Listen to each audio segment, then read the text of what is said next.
हाँ भाई, कैसे हो? बढ़िया। चलो, आज एक नया चैप्टर स्वागत करोगे। ढोल नगाड़ों के साथ में ऐसे मत घूमते, देखो ये डेंगू वाले। हाँ, पकड़ो इनको। अपने आसपास देखिए, पकड़ के मार दो। हाँ, घोट दो इनको गला। नहीं दिख रहा? ऐसे कैसे हो गया? दिखना बंद हो गया? हैं? श्री सरस्वती नमः। जय माँ करणी। जय माँ जमुआज। हम्म, ये आया, ये आया, ये आया। हाँ, पकड़ पकड़, युति पकड़, मार। कैचिंग पावर नहीं है तुम्हारी, कैच नहीं कर सकते।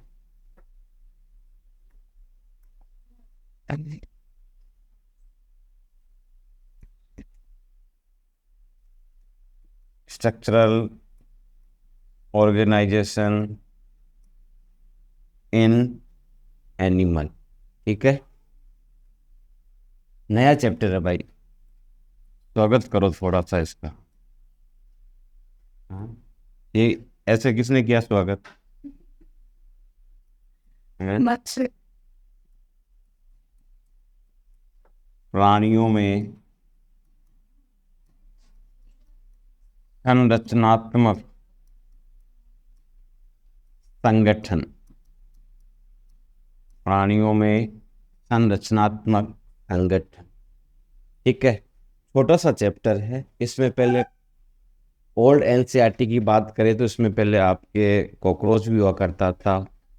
हाँ, केंचुआ अर्थवर्म भी हुआ करता था। अब सिर्फ और सिर्फ एनसीईआरटी को पता नहीं मेंढक से क्या लगा हुआ है, केवल उसको रखा। समझ गए आप?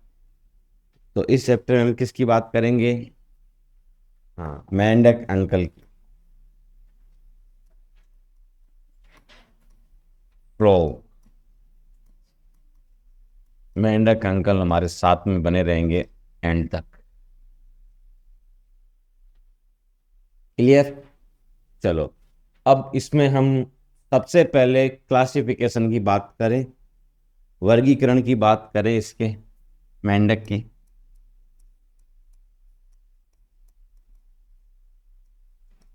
क्लासिफिकेशन या इसका जो वर्गीकरण है इसकी बात करें तो फटाफट से मुझे बता दीजिए।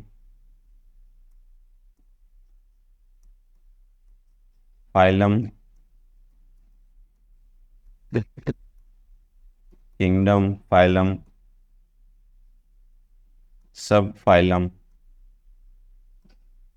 Class, genus, species. ये इसका पूरा क्लासिफिकेशन हो जाएगा। जगत, संघ, उपसंघ, वर्ग, वंश, जाति।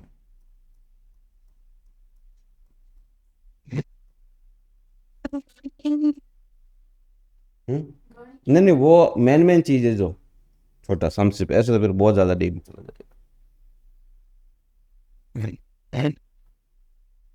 बोलो, जगत में क्या लिखूं? हाँ भाई, इसमें क्या होगा? जंतु जगत रहेगा। संघ कौन सा है?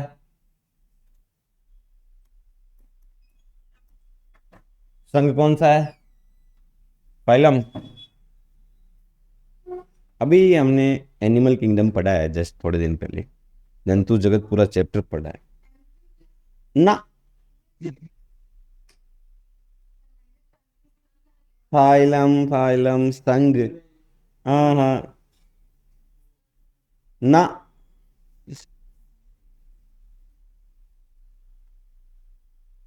कोडेटा। रज्जू की। इतना जल्दी कैसे भूल सकते हो? कोडेटा। क्या? रज्जू की कहते हैं। संघ भाई साहब, 11 संघ थे।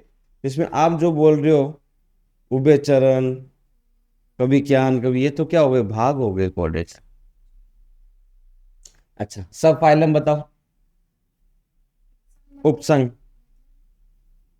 मतलब क्या, संघ का आगे क्लासिफिकेशन आगे बांटा हमने। कोऑर्डिनेटा को तीन उपसंघों में बांटा था, अगर तुम्हें याद हो तो। यूरोकोर्डेटा, सेफेलोकोर्डेटा एंड वर्टिब्रेटा। तो ये भाई साहब किस में है मेंढक अंकल?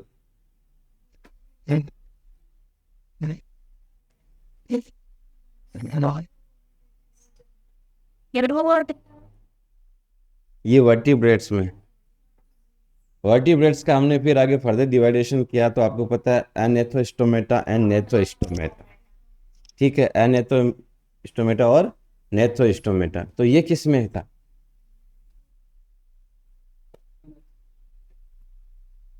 नेथोस्टोमेटा में था ये, क्योंकि नेथोस्टोमेटा में हमने पीसीज और टेट्रापोड, टेट्रापोड में उभयचर, एम्फीबियंस, रेप्टाइल्स सरीसृप, एवीज पक्षी और मेमेलिया स्तनधारी। ये हो गया वर्टिब्रेटा, उपसंग हो गया। क्लास की बात करें, वर्ग, हाँ, एम्फीबिया या उभयचर।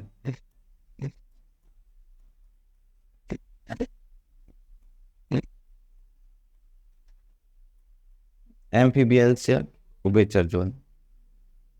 जीनस क्या हुआ?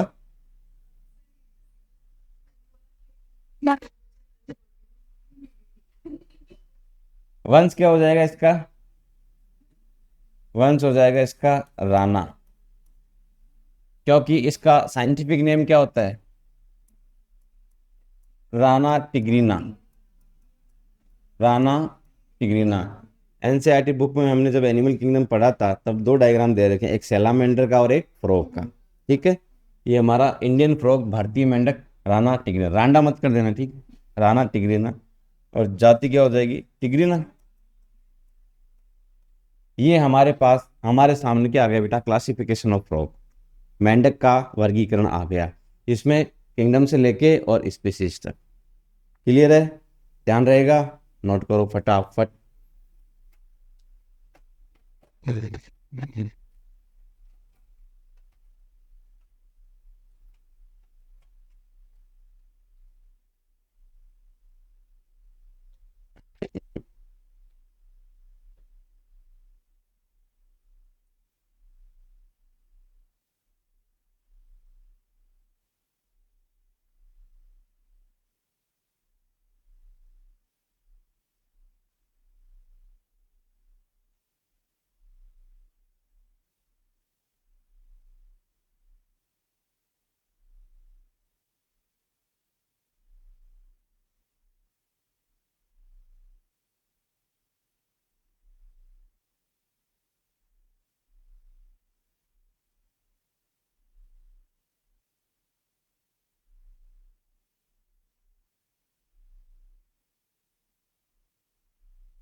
चलें क्या आगे? चले नेक्स्ट स्लाइड पे। चलो अब हम बात करते हैं इसके जनरल कैरेक्टर, सामान्य लक्षणों की।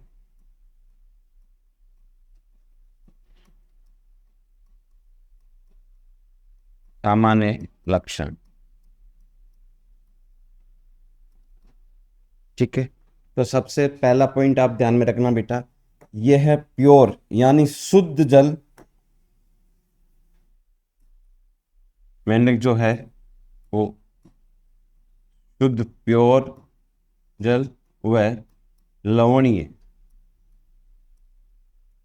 मतलब pure water and marine water, शुद्ध जल व लवणीय जल दोनों में पाया जाता, दोनों में पाया। आ रही है बात समझ में? शुद्ध जल मतलब प्योर वाटर। प्योर वाटर का मतलब क्या हो गया? हाँ, अलवणीय जल, फ्रेश वाटर। और लवणीय जल में आपके हो गया मरीन वाटर। कैसा हो गया? मरीन वाटर, समुद्री जल भी कहते हैं इसको। दोनों में पाया जाता है। अच्छा, इसके साथ साथ ये किस पे होता है? लैंड पे भी होता है, स्थल पे भी होता है। तो हम लिख सकते हैं कि यह है लैंड यानी स्थल पर भी पाया, स्थल पर भी पाया जाता है। तभी तो इसको क्या कहते हैं? उभयचर। तभी तो इसका क्या पड़ गया भाई? उभयचर में आ गया, एम्फीबियन में आ गया। उभयचर का मतलब जो जल और स्थल दोनों पे हो, वाटर और लैंड दोनों पे अपने आप जो सरवाइव करे, जिंदा रहे, ठीक है। इसके बाद में हम बात करें तीसरा, तो यह है एस्टिवेशन। एस्टिवेशन यानी समर स्लीप, समर स्लीप, ठीक। एक होता है हाइबरनेशन, हाइबरनेशन यानी विंटर स्लीप। हम इसे बोलेंगे ग्रीष्म निष्क्रियता।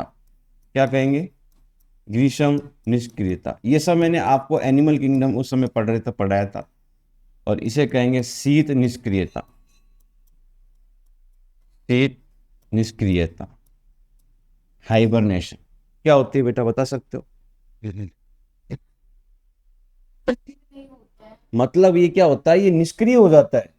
इतना होशियार है ये कि क्या हो जाता है इस दोनों समय, ये क्या होता है? अनएक्टिव हो जाता है, निष्क्रिय हो जाता है। क्या हो जाता है? हाँ, इनएक्टिव, ठीक है, निष्क्रिय हो जाता है बंदा। बाहर कब आता है? जब न तो ज्यादा गर्मी हो और न ज्यादा ठंड। जैसे अभी रेनी सीजन में बाहर आता है बारिश में, ठीक है। बाकी ये जाके कहीं पैंदे में कहीं लोट पोट हो जाता है, बाहर ही नहीं निकलता। तो एस्टिवेशन समर स्लीप और हाइबरनेशन विंटर स्लीप, मतलब शीत निष्क्रियता और ग्रीष्म निष्क्रियता ये दर्शाता है, ठीक है। फिर आगे बात कर लें, और क्या हो सकते हैं इसके सामान्य लक्षण?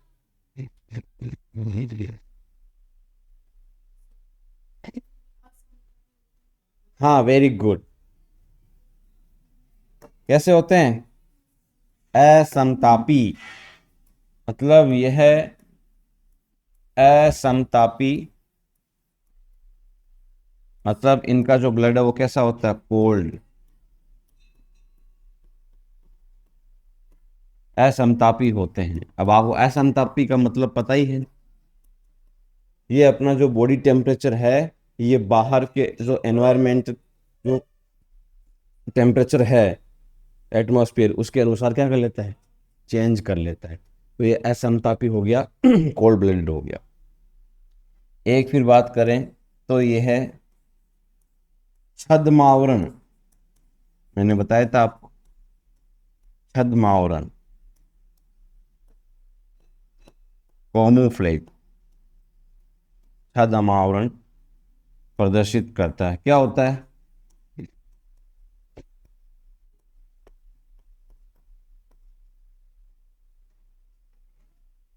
कैमोफ्लेज या छद्मावरण क्या होता है, मैंने बताया था। ये भी क्या करता है, गिरगिट की तरह, हाँ गिरगिट की तरह ये भी अपने शिकारियों से, जब इसको लग रहा है कि अब हम मेरे ऊपर हमला हो सकता है, अटैक हो सकता है, तो उनसे बचने के लिए ये घास जैसा कलर कर लेता है बॉडी, ब्राउन से ग्रीन में चला जाता है बंदा। ठीक है ना।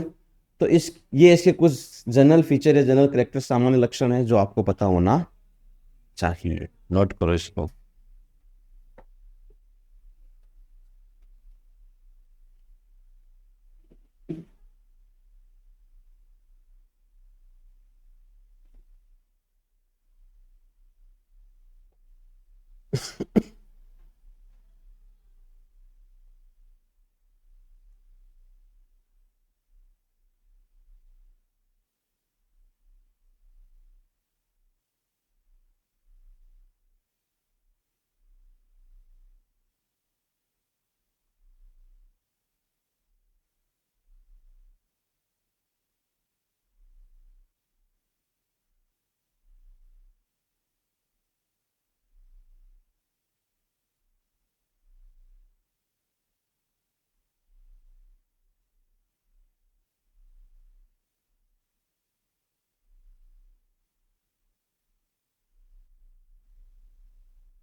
चलिए हो गया। अगली हेडिंग लगा दीजिए, बाह्य आकार की, एक्सटर्नल मॉर्फोलॉजी। बाह्य लक्षण की बात कर लेते हैं इसके।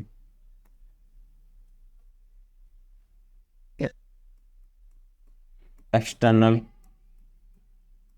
मॉर्फोलॉजी, बाह्य आकारी की।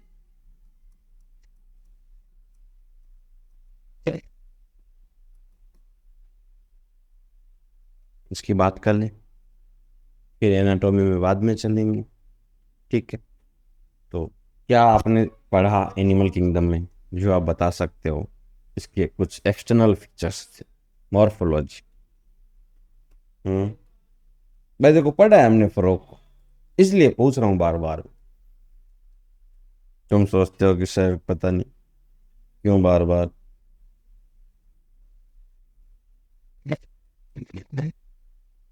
क्या आप मेंढक को बाहर से देखे हो, क्या बता सकते हो, क्या दिख रहा है, कैसा लगता है?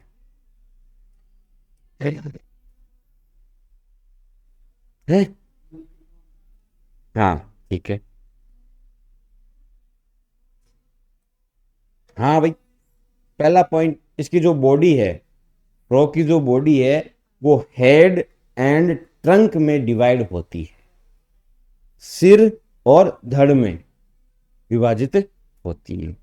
नेक एंड टेल एब्सेंट, गर्दन और पूंछ नहीं तो पहला तो हमारा ये हो गया। अब बोलते हो तो पता चलता है ना, देखो बोलते नहीं। इसका शरीर, इसका शरीर मतलब बॉडी जो है वो सिर, हेड तथा धड़ मतलब ट्रंक में विभेदित या विभाजित या डिवाइड होती। शरीर किस में बट गया? सिर और धड़ में। ठीक है। अच्छा, क्या अनुपस्थित है? हाँ, neck and tail are absent in probe. ठीक है। इसमें गर्दन व उस क्या होते हैं? एब्सेंट, अनुपस्थित होती। अच्छा, और बताओ। Very good, very good. ठीक है। इन मेंढक अंकल में एक्सटर्नल ईयर एब्सेंट होता है, बाह्य कर्ण क्या होता है? अनुपस्थित होता है। उसके स्थान पे क्या होता है? कर्णपटल टिम्पेनम पाया जाता है। तो इसमें कर्णपटल, कर्णपटल मतलब टिम्पेनम क्या होता है? प्रेजेंट होता है, उपस्थित होता है। किसकी जगह? बाह्य कर्ण, एक्सटर्नल ईयर के जगह। और बताओ। अब आ रहे ना, देखो गाड़ी पटरी पे आ रही, स्पीड पकड़ रही है। और बताओ। स्किन की बात कर ले, त्वचा आर्द्र होती है, मॉइस्ट होती है, बिल्कुल यहाँ। हाँ, नम होती है, हम कह सकते हैं बिल्कुल नरम, नम और आर्द्र मॉइस्ट होती है। किसके कारण होती है? म्यूकस के कारण, श्लेष्मा के कारण, श्लेष्मा का स्त्राव म्यूकस के कारण। तो इसकी त्वचा मतलब स्किन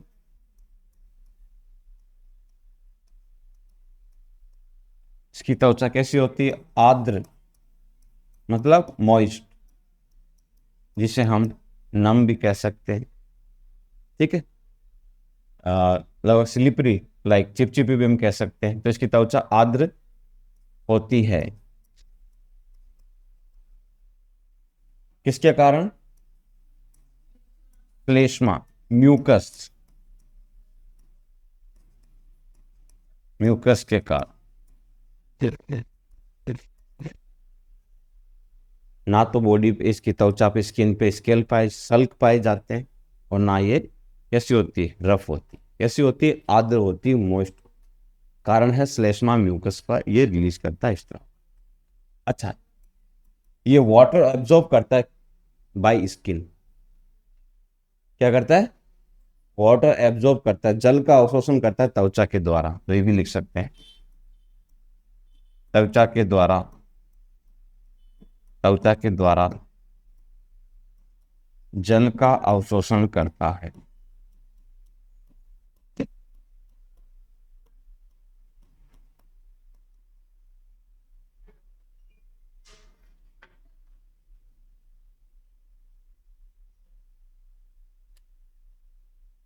इसके लिए वो जरूरी होती है।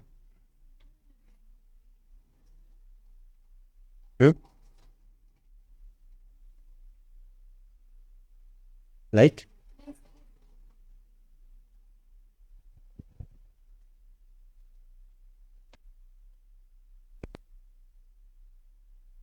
हाँ, ठीक है। ये स्किन की बात हो गई। अब हम किसकी बात करें? आई की, नेत्रों की। तो कैसे होते हैं?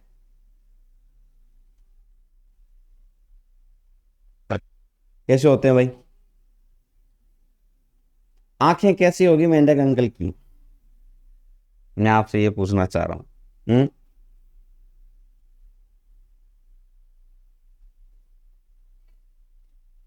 इसमें सरल नेत्र पाए जाते हैं। कौन से? सिंपल आई, कंपाउंड आई भी होती है, संयुक्त नेत्र भी होते हैं। सरल नेत्र सिंपल आई पाई जाती। अच्छा, मैंने वहां पर भी बताया था एनिमल किंगडम जब पढ़ रहे थे, जब ये पानी में होता है, वाटर में होता है, तो इनकी आंखों के ऊपर एक मेम्ब्रेन पाई जाती है, झिल्ली।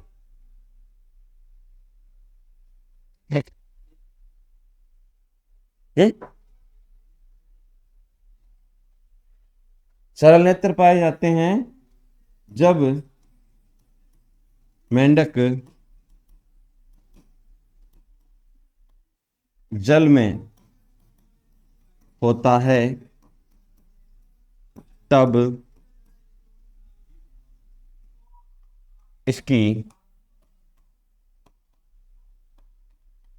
मतलब आई प्रोटेक्शन के लिए उस मेम्ब्रेन का नाम है निक्टेटिंग मेम्ब्रेन, निमेशक पटल बोलते हैं उसको। जो जब वाटर में रहता है ये फ्रॉग, मेंढक, तो उस समय आई को प्रोटेक्ट करने के लिए, आंखों को सुरक्षा देने के लिए क्या पाई जाती है?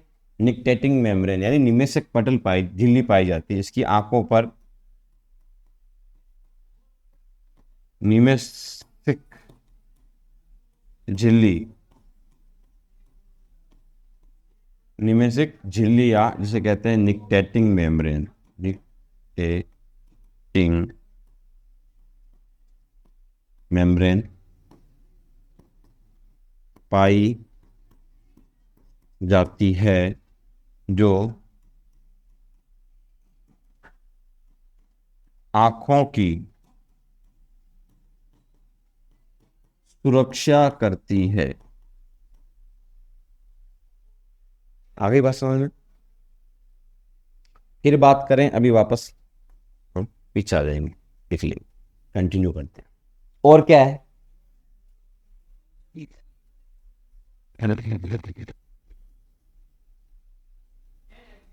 मतलब अभी जो तूने बताया, ऐसे बताए थे पैर के बारे में, 2 जोड़ी पैर पाए जाते। ठीक है, कितने जोड़ी पैर पाए जाते हैं? कितने नंबर था वो? 6। इसमें 2 पैर, 2 जोड़ी, 2 पैर क्या पाए जाते हैं? फुट पाए जाते हैं, पैर पाए जाते हैं, पैर पाए। ध्यान रखना, क्या ध्यान रखोगे? अग्र पैर में 4 अंगुलास्थियां होती हैं। कितनी? 4 अंगुलियां अस्थियां होती है। और पश्च पैर में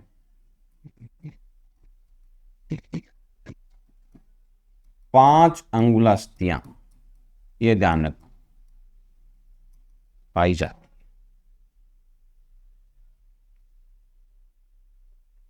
ठीक, फिर बात करें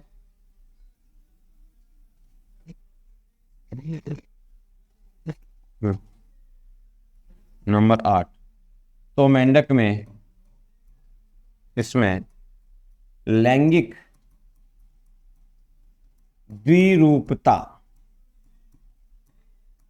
लैंगिक द्विरूपता, सेक्सुअल डाइमॉर्फिज्म,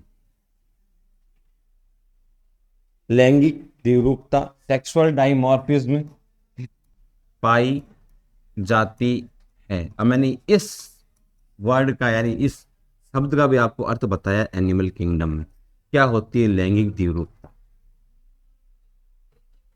हाँ, हम उनमें डिफरेंस कर सकते हैं कि ये मेल नर है और ये फीमेल मादा है। ठीक है। अच्छा, कौन से ऐसे करेक्टर है, लक्षण है? तो देखो, पहला क्या है? पहला तो है जो मेल फ्रॉग है, नर मेंढक है, मेल फ्रॉग या नर मेंढक के अग्र पैर की प्रथम अंगुलास्थि अंगुलास्थि पर मैथुनांग पाया जाता है। क्या पाया जाता है? हाँ, मैथुनांग पाया जाता है।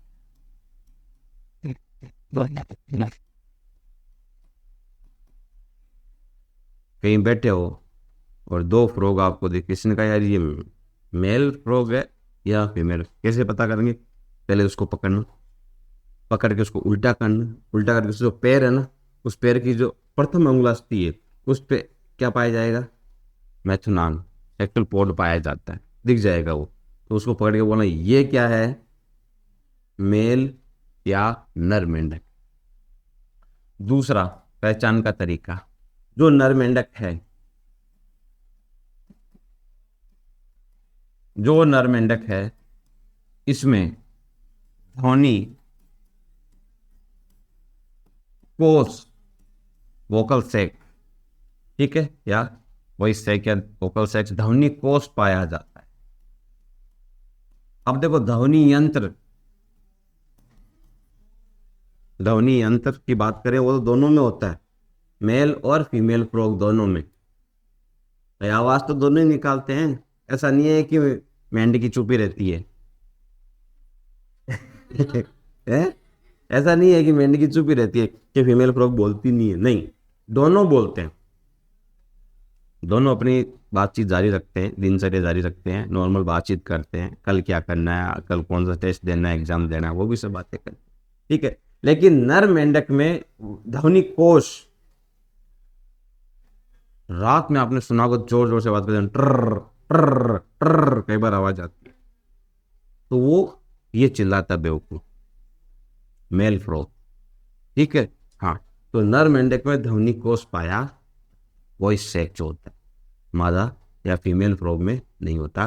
तो इन दो फीचर्स के आधार पे, बेसिस पे हम कह सकते हैं कि सर ये मेल है और ये फीमेल फ्रॉग है। आगे बात समझ? बोलो। तो ये कुछ क्या थे हमारे पास, लक्षण थे, कौन से? बाह्य लक्षण, एक्सटर्नल मोर्फोलॉजी। यहां से लिखो,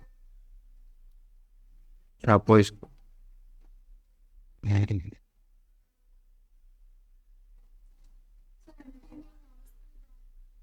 होता है ना, वो हम पढ़ेंगे ना एनाटॉमी में, आंतरिक फीचर्स, जब इसका पाचन तंत्र पढ़ेंगे तब पढ़ेंगे।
आगे करूं स्लाइड?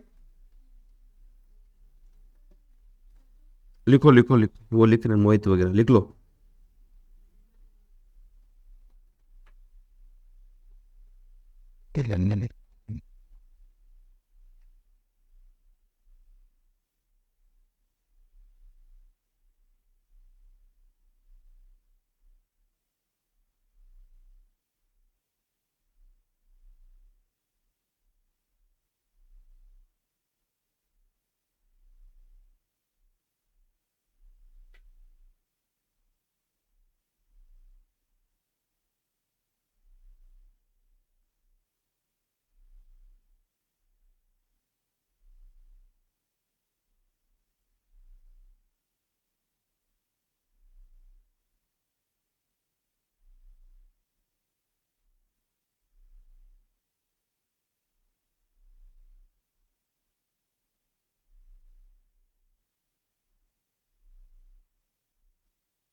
नहीं क्या? हेडिंग लगाओ, एनाटॉमी। एनाटॉमी अगली जो बात करेंगे, हम बात करने जा रहे हैं इसकी एनाटॉमी।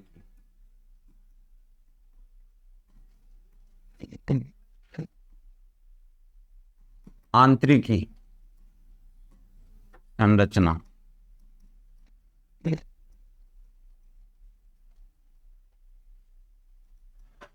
तो आंतरिकी संरचना में सबसे पहले हम बात करेंगे डाइजेस्टिव सिस्टम, पाचन तंत्र की। अब एनाटॉमी का आपको पता ही है, आंतरिकी संरचना मतलब आकारिकी, आंतरिकी लक्षण। क्या परिभाषा लिखोगे, डेफिनेशन क्या दोगे एनाटॉमी की? किसका अध्ययन?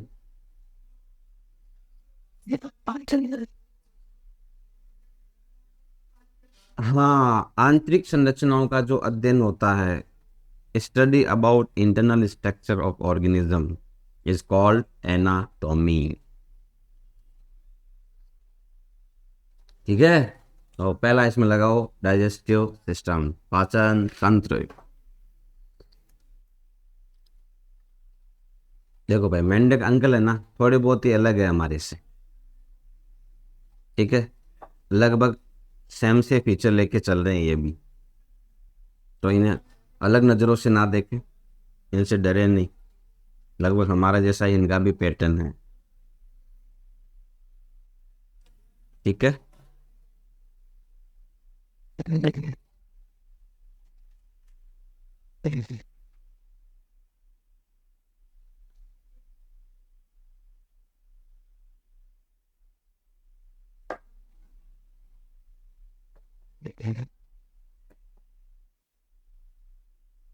पहला ले रहे हैं हम पाचन तंत्र, डाइजेस्टिव सिस्टम। लगभग हमारे तरह ही है ये, इसका सब तो बात करेंगे। तो जो मेंढक कैसे होते हैं, कैसे मतलब ये हर्बीवोर होते हैं, कार्निवोर होते हैं, शाकाहारी होते हैं, मांसाहारी होते हैं? शाकाहारी होते हैं, जो आंसर गलत है।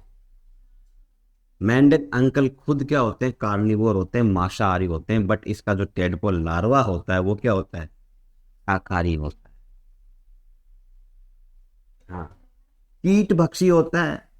देखा नहीं, कभी बैठा होता है चुपचाप, वो जैसे कोई, हाँ, शिकार करता है अपनी टंग जीभ से। तो सबसे पहले तो ये है, मतलब मेंढक प्रो की बात हो रही है, ये है मांसाहारी। कैसा? मांसाहारी मतलब कॉर्निवोर। मांसाहारी होता है, मांसाहारी होता है मतलब मांसाहारी में क्या करता है, कीटों का भक्षण, कीटों का भक्षण करता है। जबकि इसका लार्वा हम लिखें,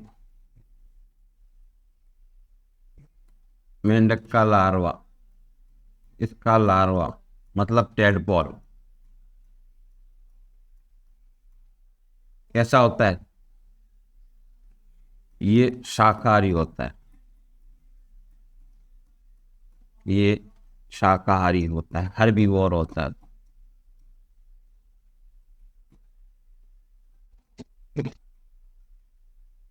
शाकाहारी होता है, ये ध्यान रखना। अब देखो, इनकी एलिमेंट्री कैनाल जो होती है, आहार नाल जो है मेंढक की, वो छोटी होती है। ध्यान रखना, जो भी शाकाहारी होते हैं उनकी एलिमेंट्री कैनाल क्या होगी, बड़ी होगी। और जो मांसाहारी होते हैं, कार्निवोर होते हैं, उनकी जो एलिमेंट्री कैनाल कैसी होती है, स्मॉल यानी छोटी। कारण ये है कि शाकाहारी जो होते हैं वो खाने में अधिकतर किसका यूज खाते हैं, सेलुलोज खा जाते हैं। और सेलुलोज का डाइजेशन यानी पाचन के लिए हमें अधिक सतही क्षेत्रफल चाहिए, एरिया ज़्यादा चाहिए। तो उस सतही क्षेत्रफल ज़्यादा होगा किस लिए, सेलुलोज के डाइजेशन के लिए। लेकिन जो मांसाहारी कार्निवोर तो सेलुलोज तो है ही नहीं ना, इसलिए हमें एरिया क्या चाहिए, कम चाहिए। तो ध्यान रखना, मेंढक की जो एलिमेंट्री कैनाल यानी आहार नाल है, आहार नाल एलिमेंट्री कैनाल छोटी होती है। कैसी होती है, छोटी होती है। आगे बात समझ में, चलिए सबसे पहले किसकी बात करें, फिर इसमें ये तीसरा पॉइंट तो ये हो गया भाई। चौथे पॉइंट हम बात करते हैं मुख्य गुहा। किसकी बात करें, मुख्य गुहा मतलब बक्कल कैविटी, इसकी बात कर लें। तो मुख्य गुहा में ध्यान रखना, सबसे पहले बात करें जीभ की। किसकी बात करें, टंग मतलब जीभ की। तो ये कैसी होती है, ये द्विपालित होती है, बाइलोब्ड होती है। कैसी होती है, द्विपालित होती है, बाइलोब्ड।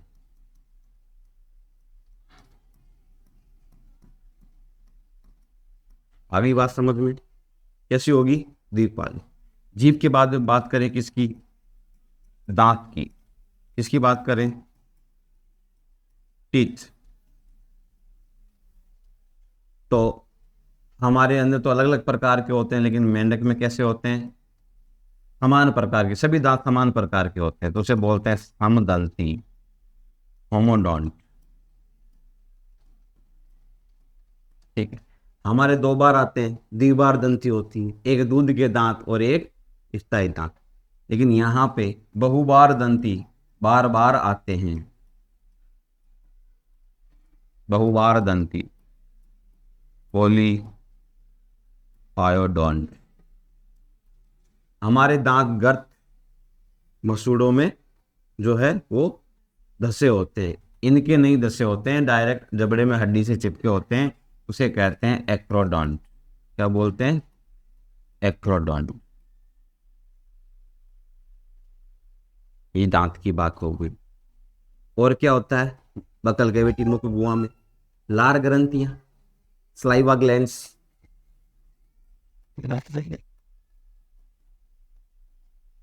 स्लाइवा ग्लैंड्स, लार ग्रंथियां। मेंढक अंकल में क्या होती है साहब? एब्सेंट होती है, अनुपस्थित होती है, नहीं पाई जाती, नहीं पाई जाती। नोट करो। नहीं होती है, झूठ नहीं बोल रहा हूं, वास्तव में नहीं होती है।